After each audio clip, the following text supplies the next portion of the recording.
We get a lot of calls from people that are looking for properties in one of the remote parts of Montana. In this video, we're going to take you on a tour of one of the most secluded parts of the state.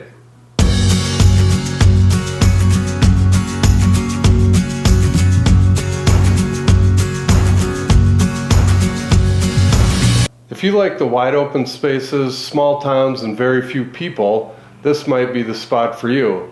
And stick around till the end.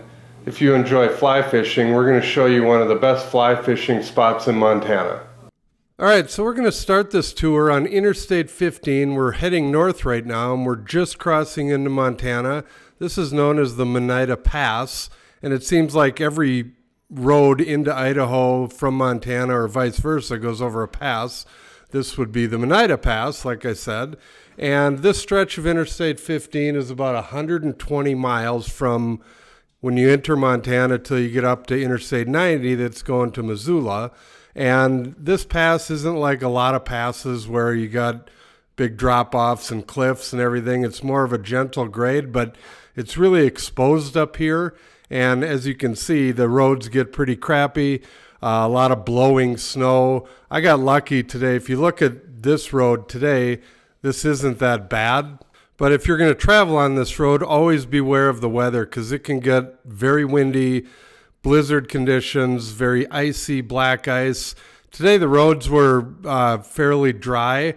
There's some snow blowing over the top of them. Obviously the left lane isn't as in good of condition as the right lane is. But when you're down here, there's usually not a lot of traffic because it is so rural, which can be good and bad in itself because if you do have problems or you do end up in the ditch, there's really no cell service right in through this area.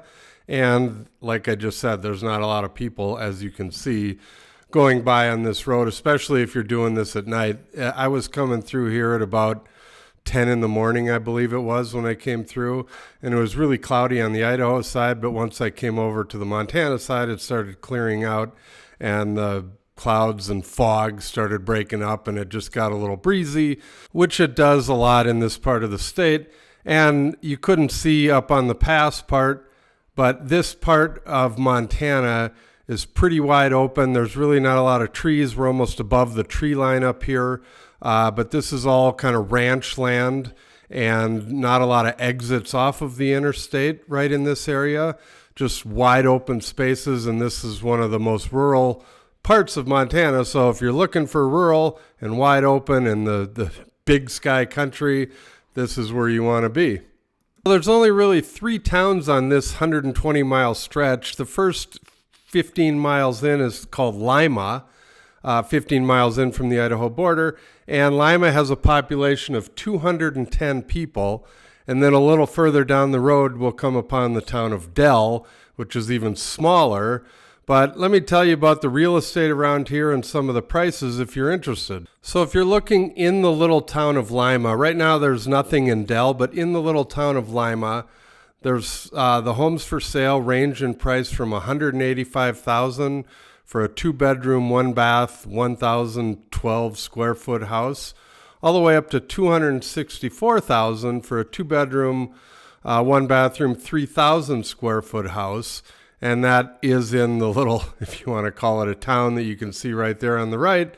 As far as bigger acreages, ranches and whatnot, the ranches range in price from, there's one for sale right now for $675,000 that has a 4-bedroom, 3-bath, 2,500 square foot house on it, and it sits on 23 acres, so a very small ranch. But a bigger one is listed for $4.5 million, and that's on 950 acres, which is more like a ranch around here. And that is a 3-bedroom, 2-bath house that's 2,800 square feet. All of these ranches up here are usually pretty large. In fact, I did a video last year about one that sold for $200 million. That's kind of right over those mountains there on the right. So right now on the right, we're approaching the even smaller town of Dillon. And according to Google, there's only 17 people that live in Dillon. So I don't know what qualifies to make it a town if there's truly only 17 people there. But as you can see, there's really not a whole lot there in Dillon. So as you continue heading north from Dell, you'll eventually hit the Clark Canyon Reservoir, and this is a popular area. It's just north of, or just south of Dillon, I should say, and they have a big ice fishing contest out here in the winter. There's a bunch of fish houses out here right now you can see, and there's people out there that day fishing, and during the summer a lot of people use it as well. And very rural, surrounded by ranch land, just wide open spaces in this part of the state, and just not a lot of people. So if you're looking to totally get away and go fishing in a place that's not a lot of people, this would be a good spot for it. And then further down past the reservoir, you have the Beaverhead River. And the river flows all the way down to Dillon and beyond, but it creates this canyon here that you go through before you get to Dillon. And again, very pretty area, rugged mountains right along the highway with the river running along the highway the whole way.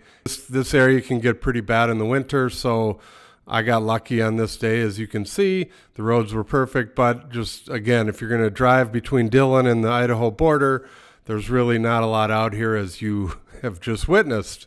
So once you pop out of the canyon and you're almost to Dillon, you'll come across this big talc plant that's been here for a long time. And it's one of the only big industrial operations on this whole corridor until we get into the town of Dillon, which is just right up the road here. So I turned off I-15 and took the business loop through Dillon just so I could show you the town. And the biggest part of the town of Dillon is the University of Montana Western, which is a small university. There's about 1,500 students there and very small class sizes. I think the campus is only 20 acres, but beautiful old buildings, and it definitely looks like a college campus. It's just very small. And this university focuses on education degrees and agricultural type degrees. So if you're looking for any of those types of degrees and you want to go to a small school in a small little Montana town, this is definitely the spot for you. So now that we're driving through town, we'll just take a quick tour. And as we do, I'll tell you about some of the real estate prices here in town and once you get outside of town. So right now, the range of prices in town goes from $150,000 for a 2-bedroom, 1-bath house that's only 950 square feet, all the way up to $599,000 for a 4-bedroom, 3-bath, 5,100 square foot house. So much cheaper homes in town here than you'll find in some of the resort areas. So there are still somewhat affordable places around Montana, Dillon definitely being one of them. As far as land for sale, there's a lot of 20-acre lots that are for sale right now outside of Dillon. And the 20-acre lots that are currently on the market that I found range in price from $10,000 to $11,000 an acre, so that puts them at up between $200,000 and $230,000 for the 20-acre lot. And there's some 5-acre lots that are also available, and they range in price from $160,000 up to $185,000. But the big thing around Dillon are the ranches, and some of these ranches are massive. Like the one that I found, it's the biggest one on the market right now in this area. It's listed for $15.9 million. It's 7,700 acres, but there's also 30,000 leased acres that come with it. So huge chunk of land. This is the kind of ranches that people think about when they think about Montana, and they're all right around this Dillon area between Dillon and the Idaho border. So if you are driving on I-15, you should take this loop through Dillon. There's a lot of history here. There's some good stores. There's actually a Patagonia outlet here in Dillon for some reason. And it's also a good spot to stop and get fuel because, as you've seen, there's not a lot between here and the Idaho border. And as you're about to see, there's not much between Dillon and Interstate 90 up near Butte. So once you head out of Dillon, you kind of go back into wide open ranch land, and it's just huge ranches along the road and up and over the mountains, and you see a lot of cattle. Agriculture is definitely the top industry in this part of the state. Right here, this is near the little town, and I hesitate to call it a town, of Glen, that sits right on the Big Hole River. And this is one of the premier fly fishing spots in Montana. So a lot of people come here for fly fishing and summer recreation. There's a lot of campgrounds in the area. There's a road that goes to the left up over the mountains to the town of Wisdom, which is another big fly fishing area. So as far as real estate goes out here, I could only find a couple properties that are for sale right now. There's land near Glen that's listed for $185,000 for a 40-acre piece of property. And then between Glen and I-90, there's a big ranch that has a half mile of river frontage on the Big Hole River, and it's 30 acres, and it's listed for $1.6 million.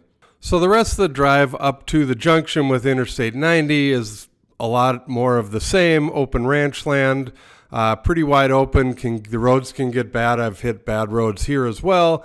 There's just nothing stopping the snow from blowing across and drifting across the road. So if you're ever doing this drive in the winter, just make sure you're on top of the weather.